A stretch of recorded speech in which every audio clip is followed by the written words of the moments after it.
The rule of law is under assault. And what Donald Trump is promising is the force of a new type of law that will stigmatize, that will target on the base of an emotional reaction from a mob. Get them, punish them, stigmatize them. You're under assault. From who?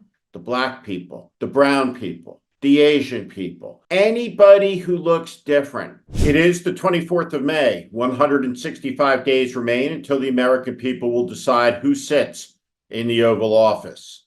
This is the warning.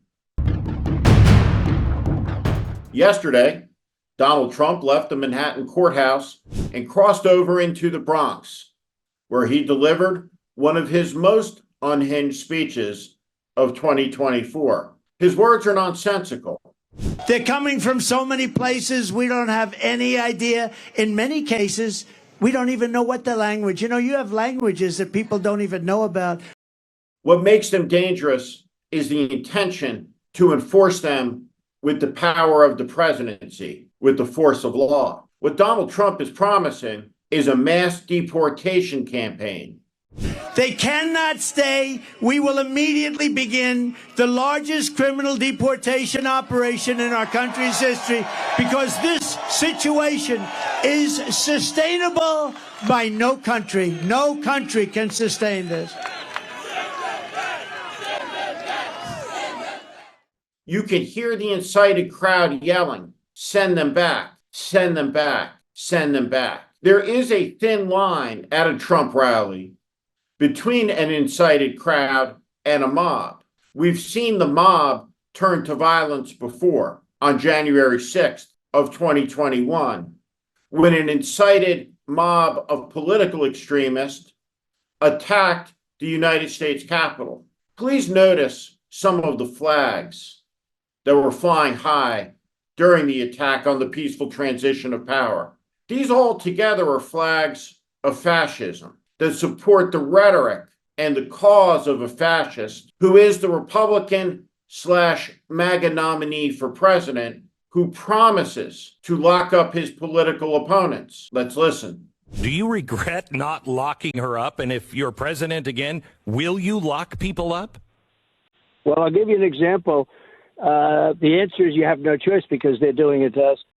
Who promises retribution, who promises revenge, who over and over again stigmatizes a minority group as the other and alleges nefarious intent, stigmatizes them as an enemy, a poison, a fifth column within. He did it in the Bronx, talking about Chinese Americans. Large numbers of people are coming in from China.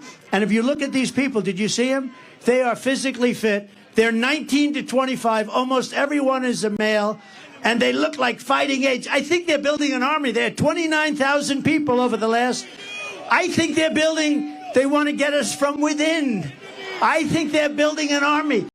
In Trump's dangerous, fictionalized imagination, there is an invading army of Chinese men pouring over the southern border with their bedrolls and Coleman camp stoves, waiting to wage war against the American people at the right moment, sometime in the distant future when the whistle blows. This is nothing new. It's just an update on the old yellow peril demagoguery from times gone by.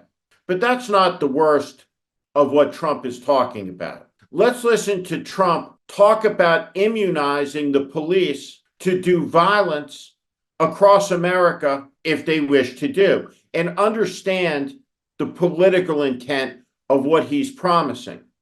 I'm going to indemnify all police officers and law enforcement officials throughout the United States to protect them from being destroyed by the radical left for taking strong actions on crime. And remember, Black, Hispanic, Asian people need this protection and safety more than anyone else. Don't ever forget it.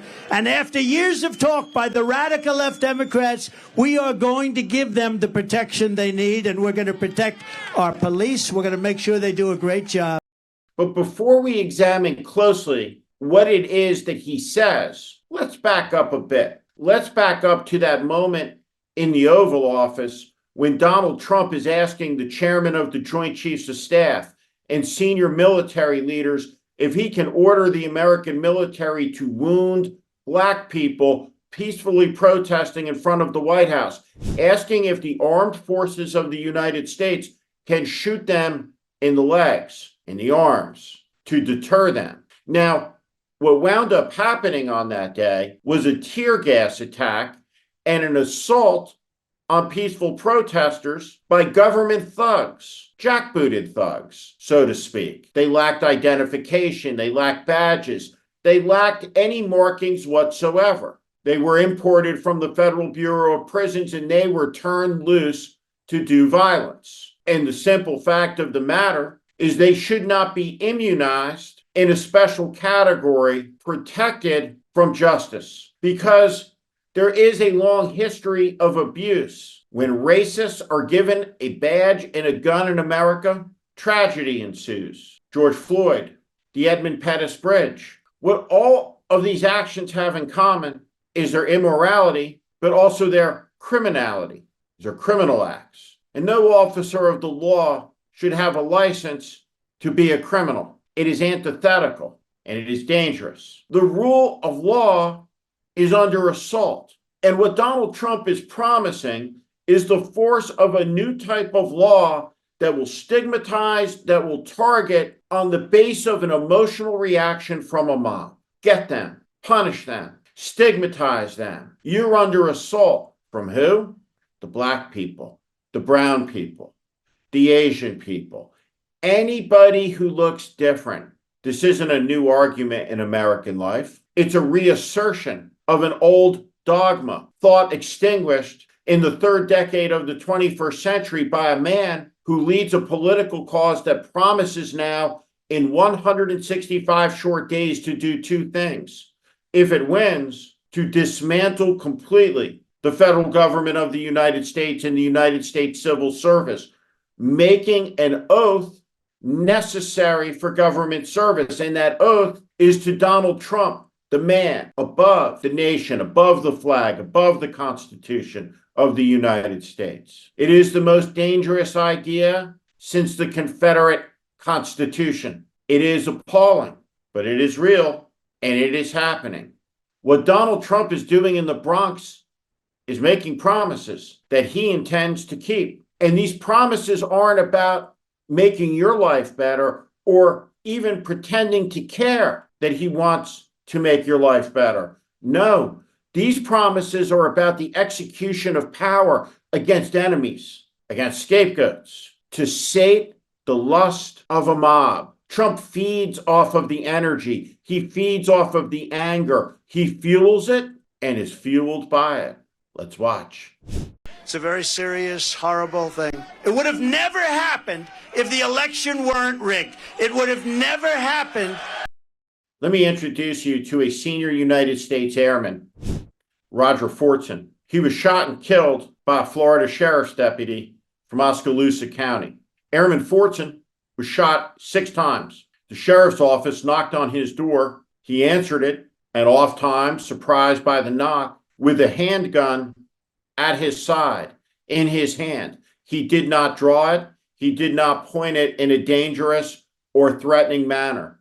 It was his right to be armed. It was his right to be holding that weapon at his side, answering his door in the state of Florida, under Florida law. The police officer asked him to step back and shot him 6 times. A senior airman of the United States Air Force, a man serving his country, who swore an oath to defend the Constitution of the United States. The sheriff's deputy killed an American airman. Our airmen are soldiers or sailors or Marines, defend the nation, wear the cloth of the nation.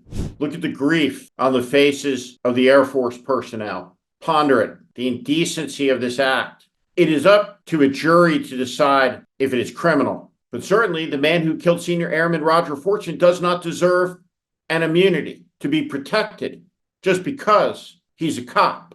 When you put on a badge, the only license that gives you is to protect and serve. It is no mark of immunity to hunt and to kill. And that is a sad tradition for a lot of law enforcement historically across swaths of America, where injustice has been delivered at the tip of a gun, the blunt force of a baton, with the authority of a badge. A license to kill with the designation of a law enforcement badge is a license to commit evil and to do terrible things. Authority and power in America must always be restrained. And when you hear someone talking about unleashing it in the name of control, in the name of order, these are words from somebody who does not believe in the American project, does not believe in the American experiment, who wants to impose by force what they cannot achieve by persuasion. That is the promise inherent in Donald Trump's unhinged remarks. These mass deportation camps, from which millions will be cast out, will require a police state from sea to shining sea. And Donald Trump has already laid down that he intends to deploy the military into the country for law enforcement against the American people to get the criminals. And how do we know who's criminal? Well, Donald Trump told us at his rally. We just have to look at their skin to suspect them, that they don't belong, that they're not part of the American family or story. May I see your papers, please? We must resist this. What Donald Trump said in the Bronx matters, and it should be heard. There is no need to interpret it. It should be understood literally. What he's saying, he is saying directly. These promises are sincere, and they must be heard, and they must be understood. And over the 165 days that remain, they must be opposed. It is the conspiracies and the madness that have been unopposed, unrebutted, that have led us to this desperate hour where this man can say anything, do anything, and the mob is getting ready to act on his orders when the time is right, 165 days from now, if he loses. I'm Steve Schmidt. This is The Warning, and I invite you to subscribe on our Substack, on our YouTube channel. Follow us. Welcome to the community.